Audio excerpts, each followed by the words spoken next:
আমার বন্ধুরা, আশা করি তোমরা ভালো আছো। Welcome to my channel honours bros. আজকে আমাদের আলোচ্য বিষয় the rise of the novel or social roots of the novel or history of novel. তাহলে সরাসরি আমরা আজকের আলোচনা বিষয়ে যাচ্ছি, the rise of the novel in English literature. Novel 18th সেঞ্চুরিতে বা অষ্টাদশ শতকে লেখা শুরু হয়। ইংরেজি সাহিত্যে নভেল বা উপন্যাস 18th সেঞ্চুরিতে বা অষ্টাদশ শতকে লেখা শুরু হয়। ইংরেজিতে এর আগে নভেল বিষয়টি ছিল না, অর্থাৎ লিটারেচারের পার্ট হিসাবে ছিল না। যেমন lyric, poetry, sonnet, metaphysical poetry ইত্যাদি ছিল, নভেল বিষয়টি ছিল না। 17th সেঞ্চুরির শেষের দিকে 17th সেঞ্চুরির শেষের দিকে নভেল বিষয়ে কাজ শুরু হয়েছিল।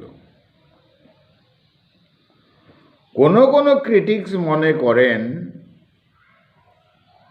অর্ণকো বাই আভ্রাবেন, এই অর্ণকো হলো প্রথম নভেল যেটা পাবলিশড হয়েছিল 1688। কেউ মনে করেন পিলগ্রিমস প্রোগ্রেস, যেটা লিখেছিলেন জন বানিয়ান 1678, এইটি হলো প্রথম নভেল।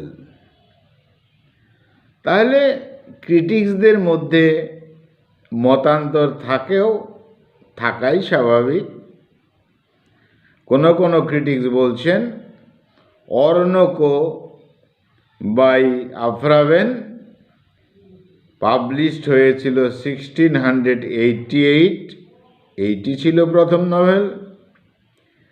কেউ বলছেন জন বানিয়ানের লেখা পিলগ্রিমস প্রোগ্রেস 1678 পাবলিশড হয়েছিল, এইটি হলো প্রথম নভেল। কিন্তু আবার কেউ বলছেন Robinson Crusoe by Daniel Defoe 1719 লেখা হয়েছিল, এই রবিনসন ক্রুসো হলো প্রথম নভেল।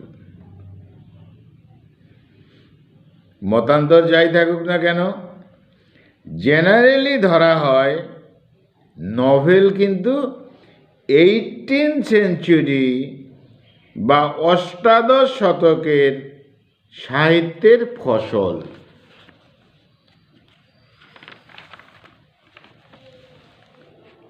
নভেল লেখা শুরু হয়েছিল মিডল ক্লাস বা মধ্যবিত্ত মানুষদের টার্গেট করে। আগে তো গল্প ছিল, এক যে ছিল রাজা, এক যে ছিল রানী। তা রাজা রানীদের কথা, রাজার কথায় পাঠককে কাঁদতে হবে, সাধারণ পাঠককে রানীর কথায়, রানীর দুঃখে দুঃখিত হতে হবে মধ্যবিত্ত সাধারণ পাঠককে। এই বিষয়টা আর থাকলো না। তাই নভেল লেখা শুরু হয়েছিল মিডল ক্লাস বা মধ্যবিত্ত মানুষদের টার্গেট করে। মিডল ক্লাসের থিঙ্কিং যথেষ্ট ডেভেলপ ছিল না বা উচ্চমানের ছিল না, এরকম বলা হয়। অর্থাৎ মিডল ক্লাসের মানুষ যারা, তারা এক যে ছিল রাজা আর এক যে ছিল রানী, এক যে ছিল রাজকন্যা, এই বিষয়গুলো মধ্যবিত্ত মানুষদের আর মনে তেমন ছাপ ফেলছিল না। তাই বলা হয় যে মিডল ক্লাস মানুষদের যে থিঙ্কিং, সেটা মিডল ক্লাসেই থেকে গিয়েছিল। তাহলে সেই মিডল ক্লাসের জন্য কিছু লেখা চাই, আর তার জন্য শুরু হয়ে গেল নতুন করে সাহিত্যের আঙিনায়, তার নাম হলো নভেল বা উপন্যাস। এই সময় কবিতা খুব কঠিন মনে হতো। মধ্যবিত্ত শিক্ষিতদের মনে এই কবিতা বিষয়টাকে কঠিনই মনে হতো। তাছাড়া আরেকটি বিষয় হয়েছিল, রোমান্টিক পিরিয়ডে যখন উইলিয়াম ওয়ার্ডসওয়ার্থ এসেছেন, উইলিয়াম ওয়ার্ডসওয়ার্থ মনে করলেন যে কবিতার ভাষা সহজ সরল হওয়া উচিত। কবিতাও সাধারণ মানুষের জন্য, মধ্যবিত্ত মানুষের জন্য লেখা উচিত, সাধারণ কথা কবিতার মধ্যে বলা উচিত। কিন্তু একদল কবি, বিশেষ করে এস.টি. কোলরিজ বলেই দিলেন, একবার পড়েই যদি কবিতা বোঝা গেল, তবে সেটা কবিতা হয় কিভাবে? কবিতা যথেষ্ট কল্পনার অ্যাডভান্স ওয়ার্ড থাকতে হবে, উপমা থাকতে হবে, অর্থাৎ কিনা বিভিন্ন জটিল বিষয়ের সম্ভার হলো কবিতা। সাধারণ সবাই কবিতা বুঝে ফেলবে এমনটা হওয়া উচিত নয়, কেউ কেউ মনে করলেন। যাই হোক, কবিতা মধ্যবিত্ত মানুষদের পক্ষে কঠিন হিসাবেই থেকে গেল। তাই নতুন করে সাহিত্যের আঙিনায় নতুন লেখা শুরু হলো, যার নাম নভেল বা উপন্যাস। মনে করা হয় তুলনামূলকভাবে নভেল পড়া সহজ, অনেকটা সহজ পাঠ্য বলে মনে করা হয়। আর বাস্তবে ঘটলেও তাই। নভেল মধ্যবিত্ত মানুষদের কাছে প্রিয় বিষয় হয়ে উঠল। কার থেকে? ওই লিরিক, সনেট, কবিতা থেকে। মধ্যবিত্ত মানুষদের যথেষ্ট ইন্টারেস্ট গ্রো করলো এই নভেলের বিষয়ে। তাই নভেল যথেষ্ট পপুলার হয়ে গেল, জনপ্রিয় হয়ে উঠল এই মধ্যবিত্ত সাধারণ মানুষের কাছে। আজকের দিনে মডার্ন পিরিয়ডের পরে পোস্ট মডার্ন পিরিয়ডেও নভেল সাধারণ মধ্যবিত্ত মানুষের কাছে খুবই জনপ্রিয়। স্যার ওয়াল্টার স্কট বলেন, Henry Fielding is called the father of English novel. কে বলেন? Walter Scott. তিনিই কথাটা প্রথম উচ্চারণ করলেন কি, যে Henry Fielding is called the father of English novel. নভেলের মধ্যে সোশ্যাল বিষয়, ডোমেস্টিক লাইফ দেখানো হলো, সাধারণ মানুষের কথা বলা হলো নভেলের মধ্যে। শুরু করলেন স্যামুয়েল রিচার্ডসন, তার লেখা novel Pamela. Pamela considered as the first true English novel. পামেলাকে বলা হলো, অর্থাৎ স্যামুয়েল রিচার্ডসনের লেখা নভেল পামেলাকে বলা হলো ফার্স্ট ট্রু ইংলিশ নভেল। যাই হোক, এই পামেলা নভেলের মধ্যে ফিমেল চেস্টিটি, নারীদের সতীত্ব দেখানো হয়েছে। আর এই নভেলের, অর্থাৎ পামেলা নভেলের কাউন্টার পার্ট হিসাবে হেনরি ফিল্ডিং লিখে ফেললেন জোসেফ অ্যান্ড্রিউস।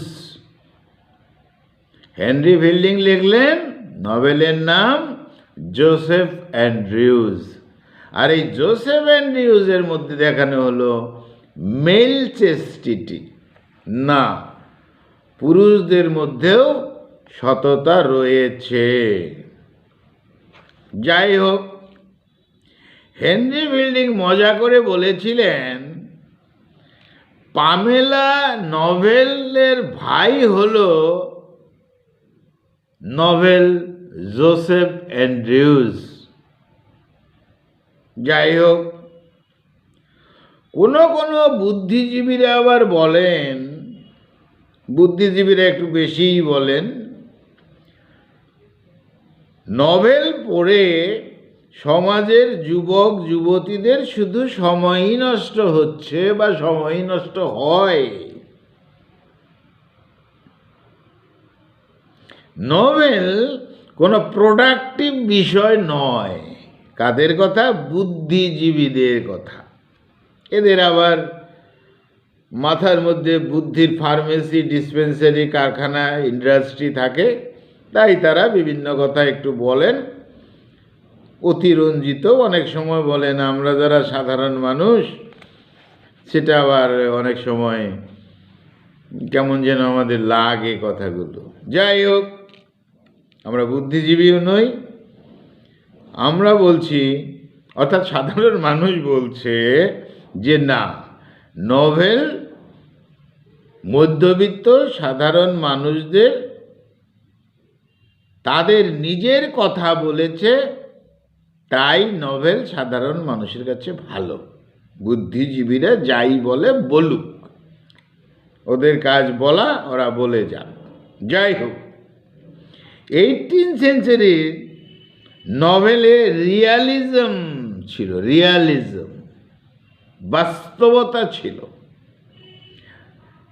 সঠিকভাবে সঠিক কথা বলা হতো, সাধারণ ঘরানার কথা বলা হতো, সাধারণ মানুষের চরিত্র নিয়ে কথা বলা হতো, সাধারণ মানুষেরাই নায়ক নায়িকা ক্যারেক্টার্স থাকতো, তাদের মনের কথা, তাদের দুঃখের কথা, তাদের যন্ত্রণার কথা, তাদের ভালো লাগার কথা নভেল বলতো। তাই সাধারণ মধ্যবিত্ত মানুষের কাছে নভেল প্রিয় হয়ে উঠল। তাই বলা হয়েছে যে 18th সেঞ্চুরির নভেলের মধ্যে রিয়ালিজম ছিল, ইন্ডিভিজুয়াল বিষয়গুলো বোঝা যেত। এই রিয়ালিজম বলতে হলো এই যে এই নভেলের মধ্যে হিরো হিরোইনরা, ক্যারেক্টার্সরা, ঘটনাগুলো ওই সাধারণ মানুষের জীবনের প্রতিচ্ছবি হতো। তাহলে এই নভেলে, অর্থাৎ 18th সেঞ্চুরির রিয়ালিজমের নভেলে কিন্তু কোনো সুপার পাওয়ার থাকলো না। অর্থাৎ হঠাৎ করে কোনো ঐশ্বরিক শক্তি, কোনো এঞ্জেলের শক্তি, কোনো দেবতাদের শক্তি, কোনো জাদুবিদ্যার শক্তি, এই সমস্ত শক্তি দিয়ে নায়ক নায়িকা হলো না, রিয়ালিজম থাকলো, বাস্তবতার কথা বলা হলো। আর এই রিয়ালিজম কিন্তু এই বিষয়টাই মিডল ক্লাস মানুষদের কাছে খুব খুব ইন্টারেস্টের বিষয় হয়ে গেল। বাহ, নভেল তো আমাদের নিজেদের কথা বলছে। আমার মতো সাধারণ একজন লোক কোনো একজন স্কুল টিচারের কথা বলছে, কোনো একজন ভ্যান চালকের কথা বলছে, কোনো একটা স্লামের লোকের কথা বলছে, কোনো একটা শ্রমিকের কথা বলছে, কৃষকের কথা বলছে, সাধারণ পথিকের কথা বলছে, সাধারণ ঘরানার কথা বলছে। অতএব নোবেল মধ্যবিত্ত মানুষের মনের খোরাক হয়ে দাঁড়ালো। যাই হোক, ডন কোয়েটার বা ডন কুইকশট যে নামে আমরা বলি, এই ডন কোয়েটি বা ডন কুইকশট যেটা পাবলিশড হয়েছিল 1612 সালে, কেউ কেউ বলে বা কোনো ক্রিটিক্সরা বলে যে এটাই ছিল প্রথম নভেল। আবার কেউ কেউ বলছে না, এটা তো নভেল নয়, কারণ এর মধ্যে মিক্সচার অফ ফ্যান্টাসি ছিল। হ্যাঁ, রিয়েলিটি ছিল, তবে এর মধ্যে ফ্যান্টাসি ছিল। অতএব এই ডন কুইকশট বা ডন কোয়েট এটা কিন্তু নভেল নয়, মতান্তর। যাই হোক, এই ডন কুইকশট কিন্তু নভেল লেখালেখির বিষয়ে ইন্সপায়ার্ড করেছিল লেখকদের। এবার আমরা কথা বলছি 18th সেঞ্চুরি নভেলিস্ট ইংলিশ লিটারেচারে কারা ছিলেন। বিশেষ করে ড্যানিয়েল ডিফো, তিনি রিয়ালিস্টিক নভেলিস্ট ছিলেন। স্যামুয়েল রিচার্ডসন সেন্টিমেন্টাল নভেল তিনি লিখতেন। হেনরি ফিল্ডিং কমিক নভেল তিনি লিখতেন। লরেন্স স্ট্রেন তিনি এক্সপেরিমেন্টাল নভেল লিখতেন। তাহলে আমরা পেয়ে গেলাম 18th সেঞ্চুরিতে যে নভেলিস্টরা ছিলেন তাদের মধ্যে ড্যানিয়েল ডিফো একটি বিশেষ নাম। তিনি রিয়ালিস্টিক বিষয় নিয়ে, রিয়ালিজম নিয়ে নভেল লিখতেন। স্যামুয়েল রিচার্ডসন সেন্টিমেন্টাল নভেল লিখতেন। হেনরি ফিল্ডিং কমিক নভেল লিখতেন। লরেন্স স্ট্রেন লিখতেন এক্সপেরিমেন্টাল নভেল 18th সেঞ্চুরি। এবার দেখব ডিফারেন্ট টাইপস অফ নভেল, বিভিন্ন ধরনের নভেল। যেমন বলা হলো রিয়ালিস্ট নভেল। আমরা যদি উদাহরণ নেই তাহলে রবিনসন ক্রুসো, যেটা লিখেছিলেন ড্যানিয়েল ডিফো, রিয়ালিস্ট নভেল, যেটা পাবলিশড হয়েছিল 1719-এ। এপিস্টোলারি নভেল, অর্থাৎ চিঠি লেখার মতন করে লেখা, এই epistolary novel Pamela by Richardson 1740-তে লেখা হয়েছিল। ফিলোসফিক এবং স্যাটায়ার নভেল, যেমন গালিভার্স ট্রাভেলস, জোনাথন সুইফট লিখলেন 1726-এ। অ্যাপিক নভেল টম জোন্স লিখলেন। হেনরি ফিল্ডিং 1749-এ। এক্সপেরিমেন্টাল নভেল লিখলেন ট্রিস্ট্রাম স্যান্ডি, নভেলের নাম লিখলেন স্ট্রেন। তাহলে আমরা দেখতে পাচ্ছি যে এই 18th সেঞ্চুরির নভেলের মধ্যে realistic novel, epistolary novel, philosophic বা satire novel, epic novel, experimental novel, আর বিশেষ নভেলগুলোর নাম পেয়ে গেলাম Robinson Crusoe, Pamela, Gulliver Travels, Tom Jones, Tristan Shandy. কারা লিখলেন? Daniel Defoe, Richardson, Jonathan Swift, Henry Fielding, Sterne লিখলেন। যাই হোক, আবার এই রবিনসন ক্রুসো বা পামেলাকে কিন্তু সাইকোলজিক্যাল চেঞ্জের নভেলও বলা হয়। যাই হোক, এই স্যামুয়েল রিচার্ডসন আরেকটি নভেল লিখেছিলেন, ক্ল্যারিসা, বিশেষ লেখা। এবার নভেল বিষয়ের আলোচনায় আমরা কি পয়েন্টস, মূল পয়েন্টস কি কি পেলাম? Novel is it's full form arose in the middle of the 18th century। ধরে নেওয়া গেল 18th centuryর মাঝামাঝিতে শুরু হয়ে গেল, ফুল ফর্মে পেলাম আমরা। পামেলা লিখেছিলেন রিচার্ডসন। এই পামেলা একটা বিশেষ ল্যান্ডমার্ক নভেল পৃথিবীতে, নভেল দুনিয়ায় পেলাম আমরা। আর এই 18th সেঞ্চুরিটাই একটা সুইটেবল গ্রোথ হয়েছিল নভেলের, এটা তো পাওয়াই গেল। নভেলের মধ্যে নভেলিস্টরা ফলো নেচার, প্রকৃতিকে অনুসরণ করেছেন, বিভিন্ন লেখার মধ্যে পাওয়া যায়। নভেলের মধ্যে সোশ্যাল রুটস রয়েছে, সামাজিক ভিত্তিটা রয়েছে, পাওয়া গেল। বিশেষ করে পাওয়া গেল মিডল ক্লাস পিপল, তাদেরকে ইনভলভ করা হয়েছে, তাদের জীবনকে ইনভলভ করা হয়েছে।